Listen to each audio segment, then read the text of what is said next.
My name is Anna. I was a 33-year-old housewife. I had been married for a year, but I hadn't conceived.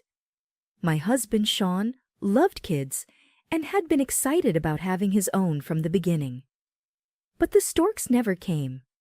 Sean grew impatient and urged me to see a doctor. I went to see an OBGYN, and after numerous tests, the doctor concluded there was nothing wrong with me. Relieved, I shared the news with Sean. However, instead of relief, Sean declared, "I'm sorry, but divorce me." Why? "There's nothing wrong with me," I protested. "I just want to try to have a child as soon as possible. Who knows when you will conceive if I stay with you," he explained. I was speechless. It had only been a year since we got married. I had already proven my fertility. "Why can't you wait a bit longer?" I asked. "You're already 33. You'll be too old while I wait," he callously remarked. "I want my child to have a young, beautiful mother." I was devastated.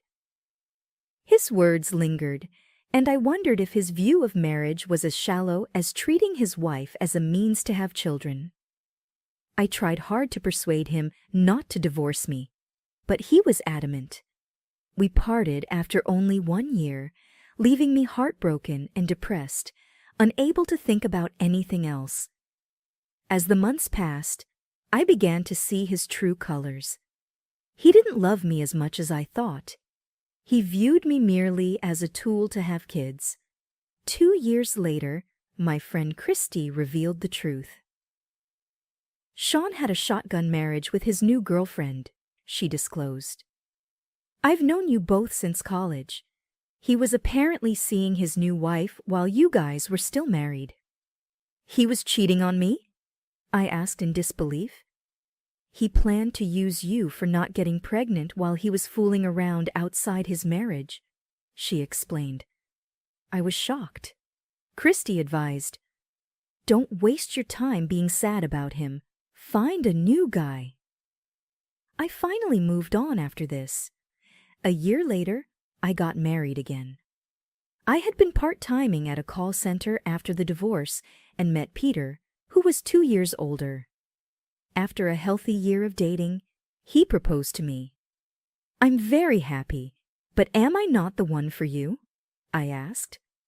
"No, it's not you. I might have trouble conceiving," he confessed. "What do you mean?" I inquired. I told him in detail about how my ex and I got divorced. "Oh, that's all." He laughed it off. "Didn't the doctor confirm that nothing was wrong with you? Besides, conception is something a couple has to work together. Don't think of it as all your responsibility." His comments brought tears to my eyes. Even if we weren't fortunate, we would just live our own life together. I will never forget his warmth when he held me in his arms as he said this. I was truly happy in my new marriage life. He took the initiative in doing housework and handling things around the house. Maybe because I was single for a long time, but it led me to him. So thank God for that. He sat with a shiny smile, which was so cute. He was good at Italian cooking too, and often cooked for me. Sean had never done any housework, and I believed all men were like him, so it was a nice surprise. I must have been really fulfilled. I found out I was pregnant 6 months after our marriage. During a routine checkup, the doctor said, "Congratulations!" I returned home in disbelief and gave the news to Peter. "Seriously, hooray!" He picked me up by the waist in his excitement. "Hey, put me down!" I exclaimed. Sorry. "Too much for the baby." He immediately put me down and stroked my stomach. "I'm happy that you're excited, of course. It's ours." I saw him trying to hold back tears, and I almost cried. "It's thanks to you. I feel so peaceful with you. I think that's why I was able to conceive. Take good care. Don't push yourself too hard." "I know," I reassured him. The next 9 months were like a dream. I hardly got morning sickness, and as soon as I reached the second trimester, I went shopping with Peter. It was so much fun preparing for the baby. One day, I received a call from Sean, a week before my due date. Contemplating for a second, I answered the phone. Hello? Hey, Anna, it's me. Yeah, it's been a while. I heard from Christy that you're having a baby. Is it true? Yeah, it is. Why? Because I thought you couldn't get pregnant. What the heck was he talking about after all this time? I was lost for words. I guess I should have been a bit more patient. He made an unbearable joke. Are you kidding me? By the way, how's it going with your new wife? Oh, he played dumb. What are you talking about? It's none of my business. Anyway, bye. I hung up on him with a careless tone of voice, wondering about the purpose of his call.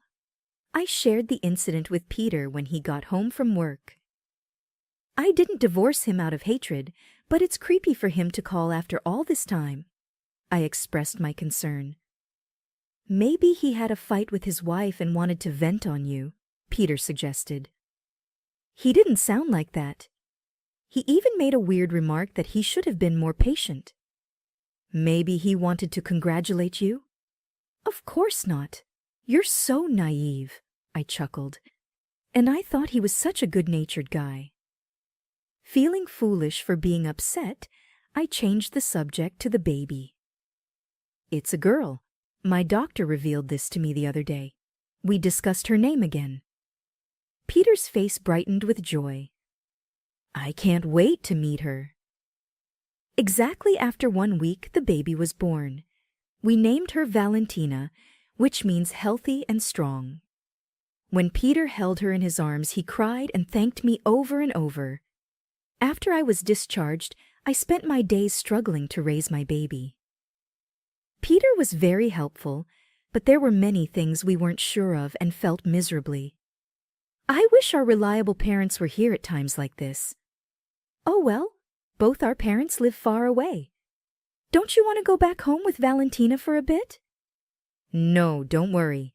It doesn't matter how hard it is. I want to stay here with you and her. We were exhausted after many sleepless nights of crying, but just looking at Valentina's face soothed me.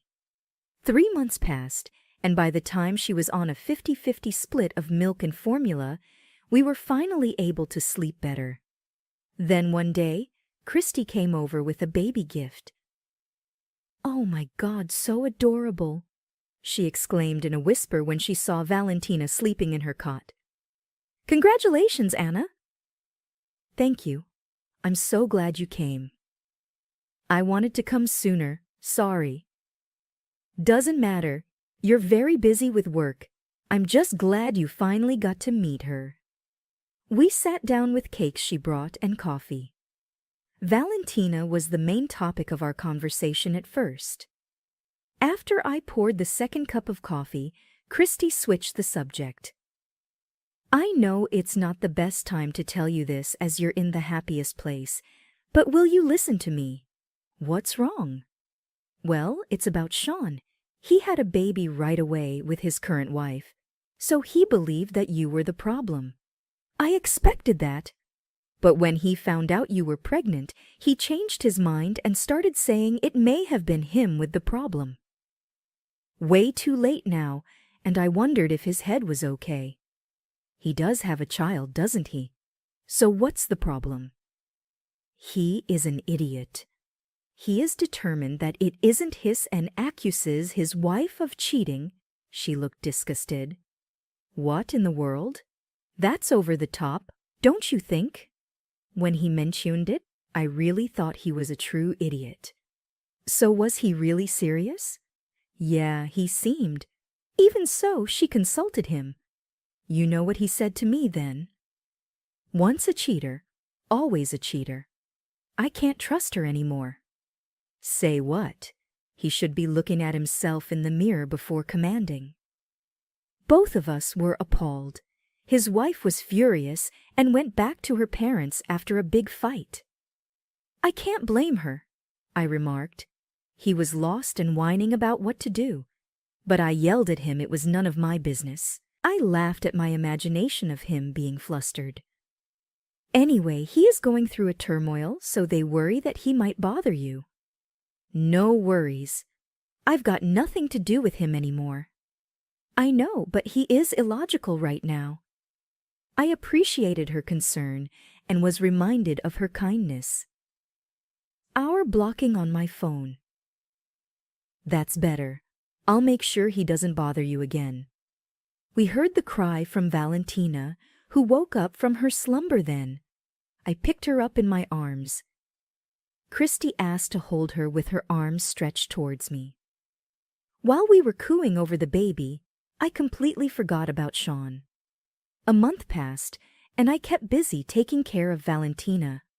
Sean had never contacted me, but then his wife suddenly showed up with her child at my door. She got my address from Sean's mother.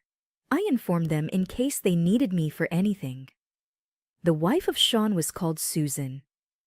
She looked young, probably in her 20s, and was very pretty with big, striking eyes. Her son Tate was almost 2 years old and looked exactly like his mom. While we sat down on the sofa, Tate played with Valentina on the floor. I'm very sorry for showing up like this. I have been wanting to apologize to you. Susan started the conversation first. Apologize? That's right.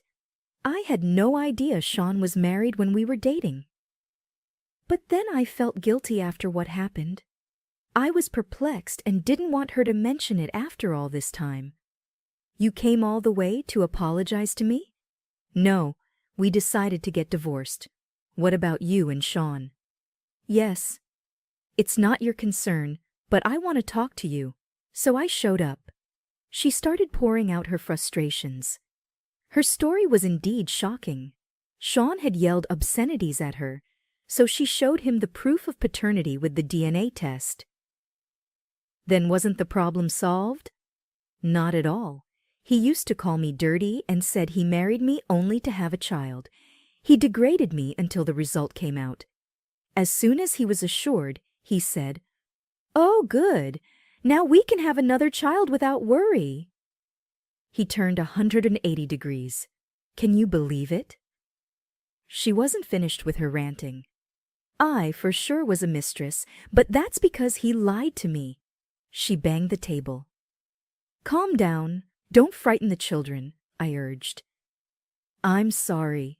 She snapped out of her rage and hung her head down. So, you decided to divorce him? Right.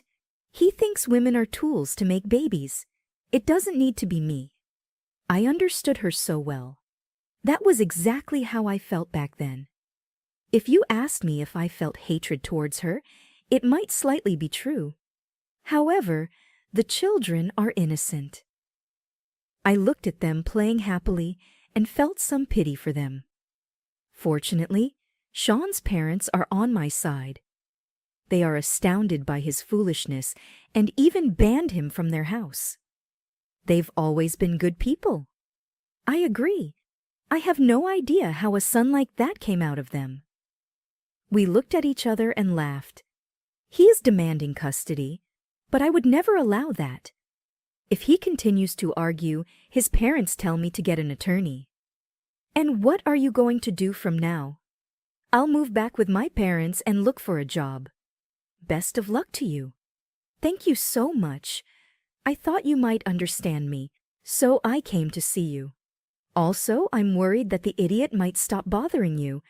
Please watch out. I had lost the resentment towards her for our strange bond. We both don't have a knack for choosing men. I don't think so.